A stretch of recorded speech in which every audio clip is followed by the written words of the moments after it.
Thank you so much for this warm introduction, and my deep gratitude to the entire team at the Art to Face for this invitation. I am so happy to be with you, and peace be upon you all.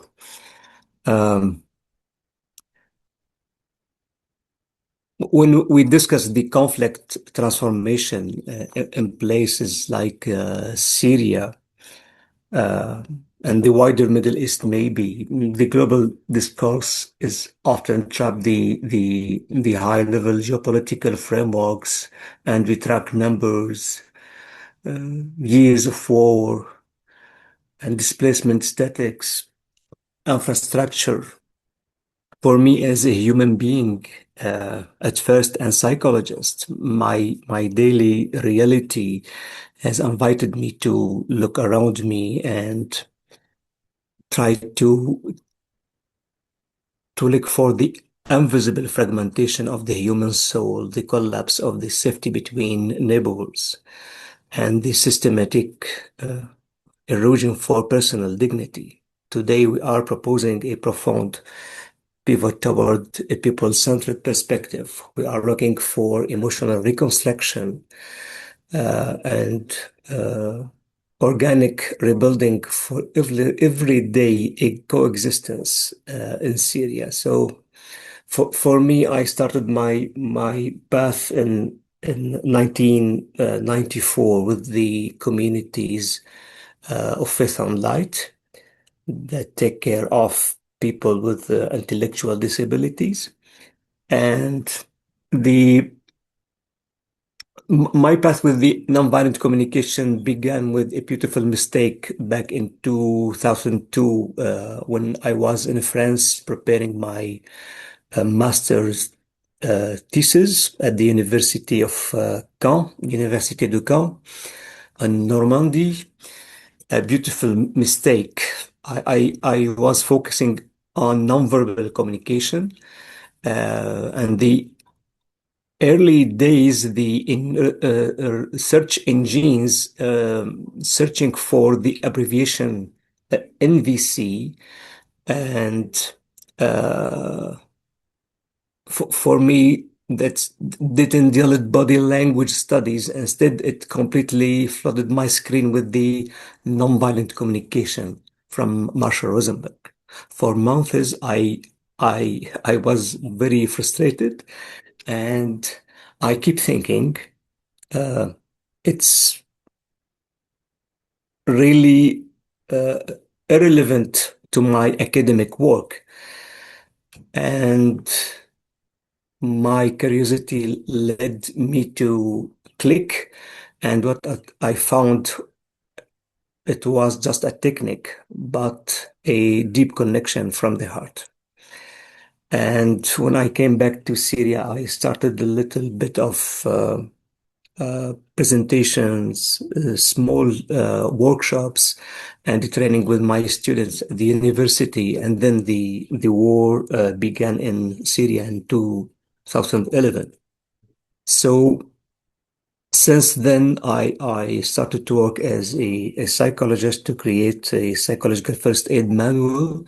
At the same time, I noticed the connection between the media and the nonviolent communication, and exactly the toxic relationship between the nonviolent, the media, and the conflict in Syria.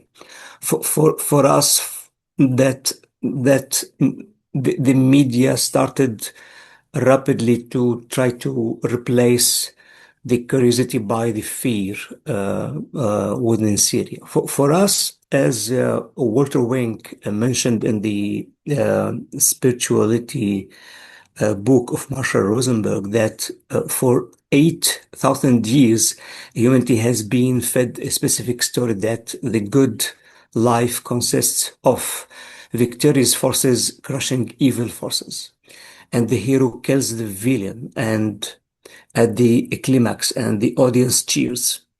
So the media in Syria weaponize this myth, and it created more enemies around us and called everyone around us as a monsters, terrorist, or enemy. So the language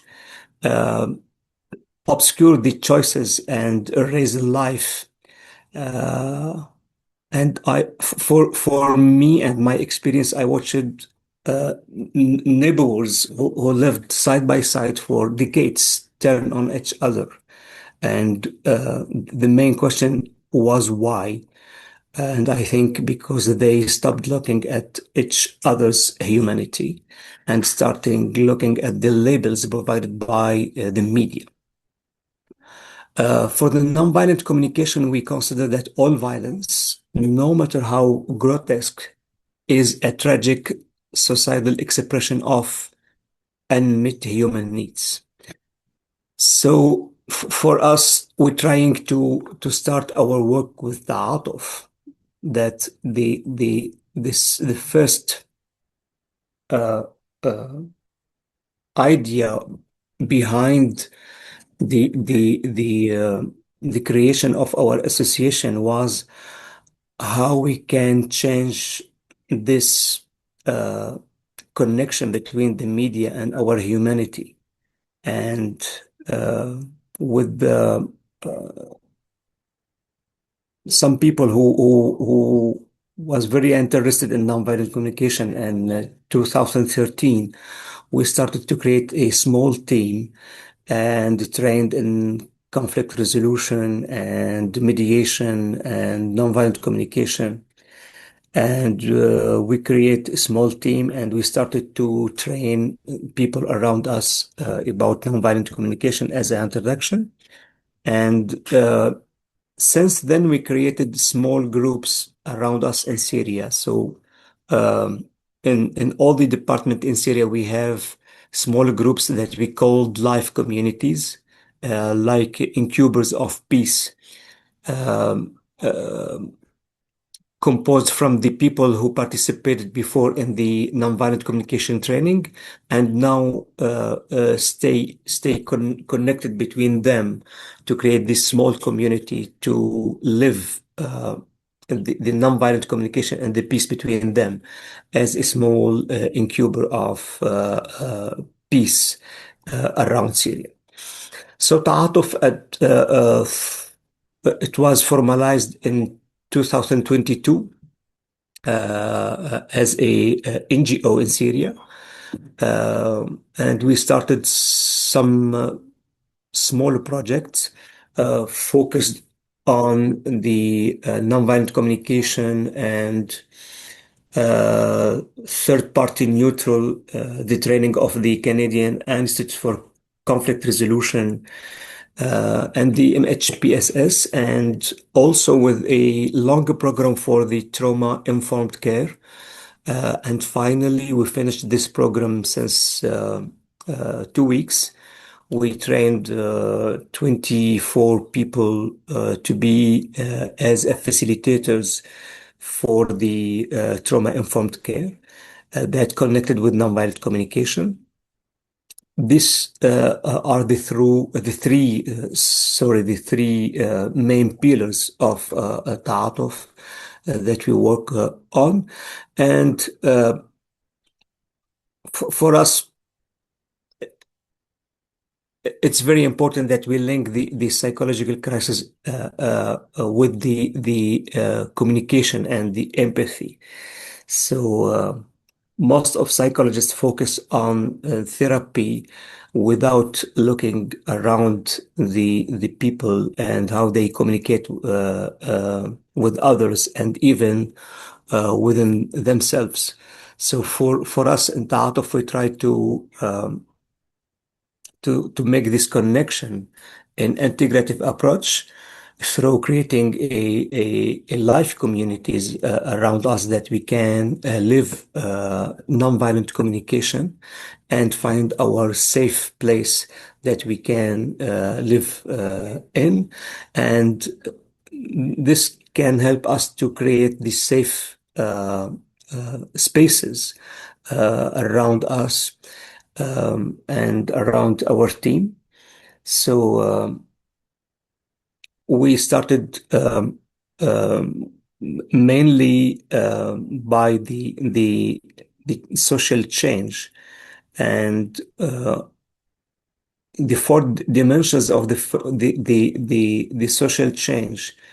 At the beginning, for us, it's the changing the story, or what Marshall Rosenberg called the paradigm, that the right wrongdoing, and second of all, that the structure, or that we call the community.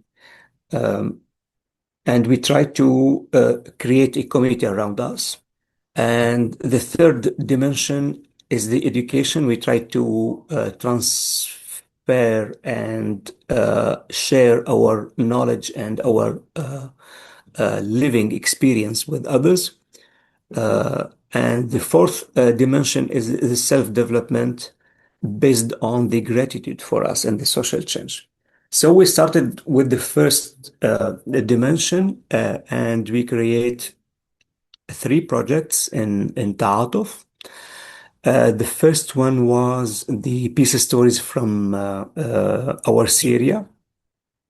And I noticed as I traveled a lot, and I lived in France for 8 years, and I remember the first visit that people, when they asked me about my country, they don't know anything about Syria, just that the violence and terrorism, and they don't anything about the connection between people in Syria.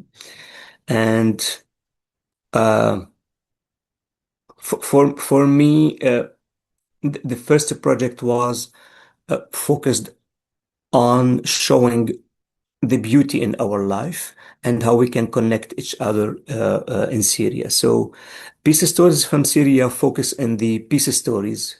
Uh, every action, every moment that show peace between people, the trainees catch it and try to send to us, and we put them in a website and in our social media to trying to uh, transform this relationship between the media and the people, and show the world that there is other things than the violence and the conflict. So the first project, we invited about 72 people from 10 departments in Syria. Uh, we stayed in a boot camps for 9 days, and then they started to write some stories about peace and notice the peaceful life around them, and try to transform it in a beautiful small story that people can read it and know something about Syria. The second project was complementary also, Syria in Our Eyes, focused in photos and videos. And we tried through this project to catch all the photos and the videos that can show small actions, any gesture to translate our vision to live together, that the world can see and know that yes, we have peace in our country. The third project was about the trauma-informed care. As I told you, we started this project since 4 years ago with the 24 trainees. And since 1 year, we started to train them to be as a facilitators. And they started to raise awareness about the trauma-informed care in their institutions and NGOs. And now, since 1 week, we started the third project. It's called Sound of Peace, that also focus in uh, reading or creating stories and make them audible for the people around the world. So that's the main four projects for TAATOF since 4 years till now. And the main fundraiser for us is the MCC Mennonite Committee. And with the small fund that we can create these four projects till now. And out of also we focus in our progression and uh, mainly the pathway to liberation focus in the steps from unskilled to integrated. We are aware that we are not ideal, but we can be integrated as we can. So the pathway to liberation based in Jemansky work, we try to deliver this knowledge and this living to other people. And also at the same time, in difficult situation in Syria, we try to be in the true emotional liberation. It's very hard. And at the same time, trying and aiding people to embracing the sweet pain of mourning uh, over the defensive apologies. Some of the further challenges and core dilemma. So still in Syria, the polarization is very high, and a lot of traumatized communities around us.